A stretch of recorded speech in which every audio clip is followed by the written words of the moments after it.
నమస్కారం.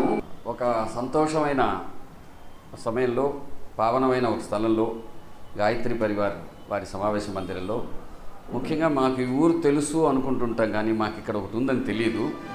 అటువంటి మంచి కార్యక్రమం చేస్తున్న వారికి అభినందనాపూర్వక నమస్కృతులు. ముఖ్యంగా నాకు చిరంజీవి వెంకటేశ్వర్లు గారు బిడ్డలాంటి వారు. ఈ కార్యక్రమాన్ని ఇంకా జనంలోకి తీసుకెళ్ళడానికి ఎన్ని రకాల అవకాశాలు ఉన్నాయో వాటన్నిటినీ అందరూ అన్వేషించి చేస్తే బాగుంటుంది. అందుకు మా వంతు సహకారం ఉంటుంది. నిజంగా నాకు సంస్కృత భారతి అనగానే నేను బాల్యంలో ప్రాథమికంగా నేర్చుకున్నది సంస్కృతమే. నేర్చుకున్న తర్వాత చదువుకుంది, కానీ ముందు సంస్కృతం పలకడం మాట్లాడటం నేర్చుకొని ఆ తర్వాత చదవటం తర్వాత రాయటం నేర్పారు. దాని ద్వారా నేను ఒక విషయం అనుభవపూర్వకంగా చెప్పగలను. దానివల్ల విపరీతంగా మెమరీ, యోచన సామర్థ్యం, గుర్తుంచుకునే శక్తి పెరగదు. దానికి వయస్సు లేదు.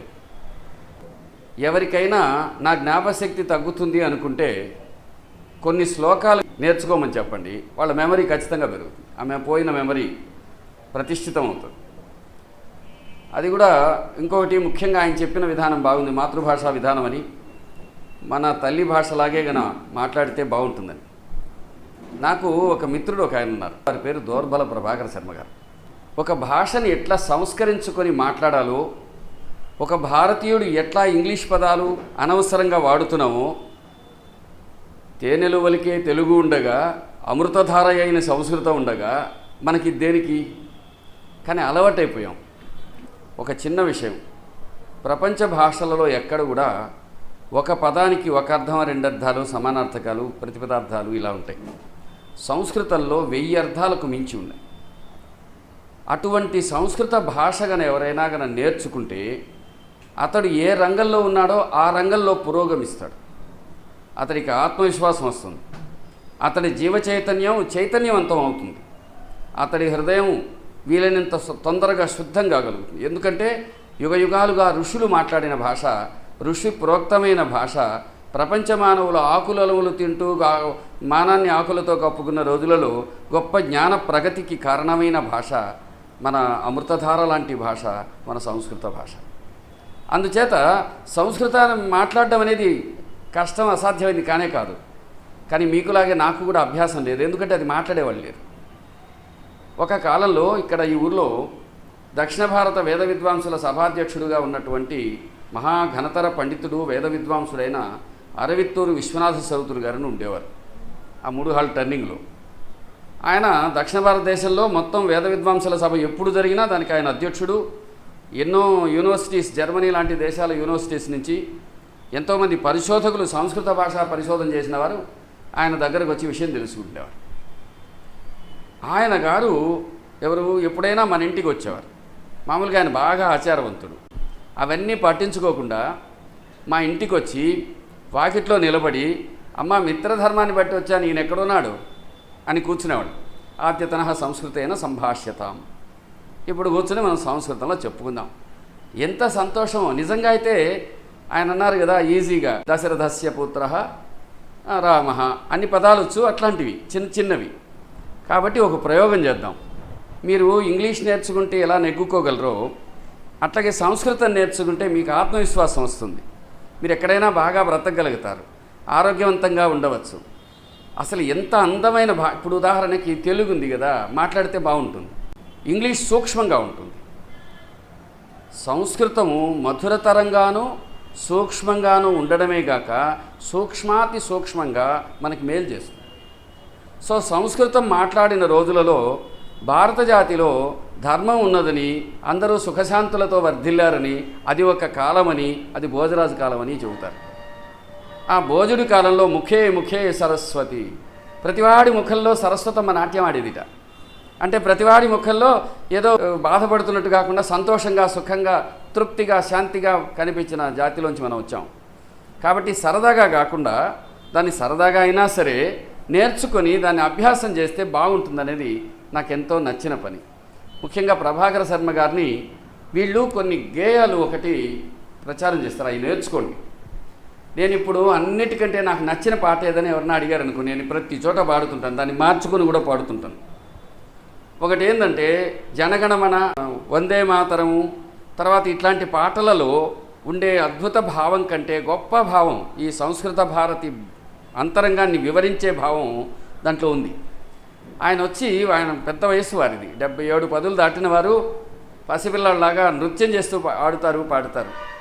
అందుచేత సంస్కృత భారతికి ఒక పెట్టని ఆభరణము, ఒక మకుట మణి లాంటి వారు దోర్బల ప్రభాకర్ శర్మ గారు. ఆయన గారు ఎప్పుడూ ఆ పాట పాడతారు, మీరు కూడా నేర్చుకోండి. అది చాలా ఇష్టం నాకు. పైగా ఇంకొకటి ఏంటంటే అన్ని భాషలు నేర్చుకోవడం ఒక ఎత్తు, సంస్కృతం నేర్చుకోవడం ఒక ఎత్తు.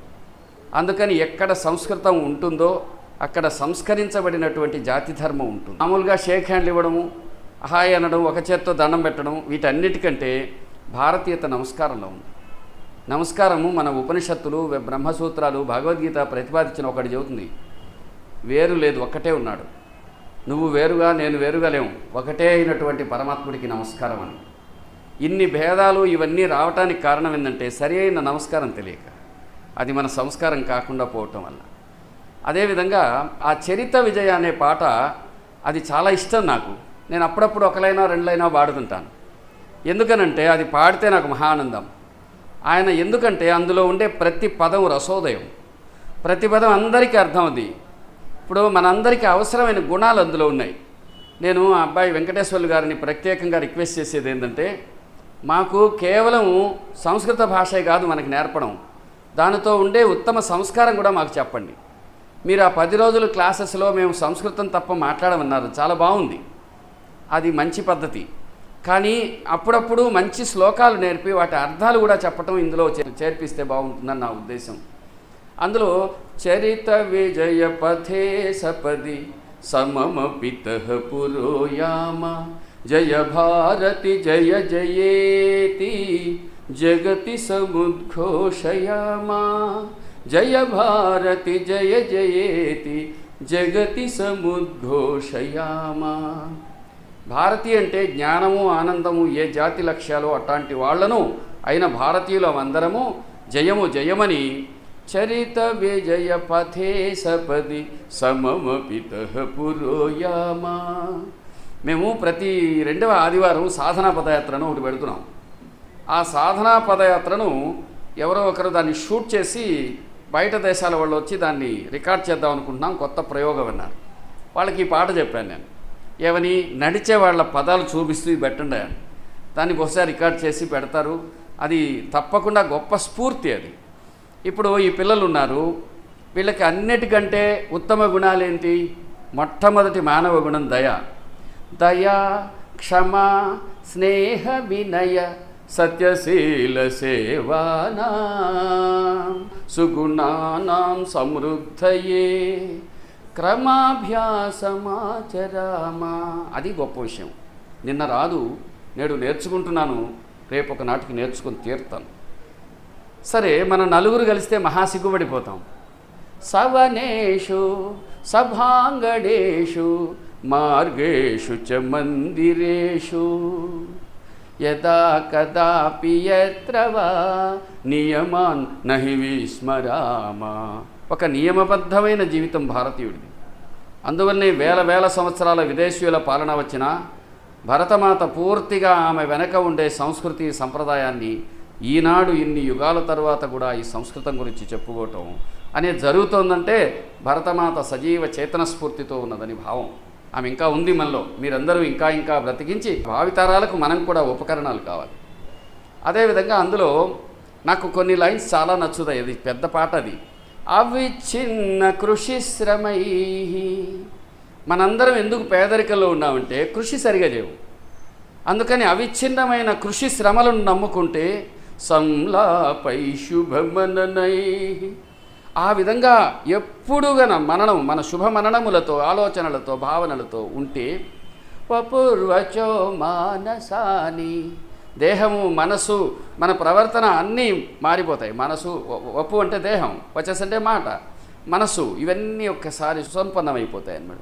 ఆ విధంగా మన భావాలను గురించి చెప్పిన ఈ పాటలు కొన్ని పిల్లలకి నేర్పితే అవి వాళ్ళు ఎక్కడ కూర్చొని ఎప్పుడు చూసినా దాని యొక్క ప్రయోజనం మన జీవితం మొత్తాన్ని వెలిగించగలదు. అందుకని భారతదేశం మీరు నేనే కాదు, మన అంతరాంతరాల్లోంచి అభివృద్ధి చెందాలంటే సంస్కృతం, ఆ సంస్కృతి సంస్కృతయితి సంస్కృతయే సంస్కృతయితి సంస్కృతయే శరణమితి విభావయామా.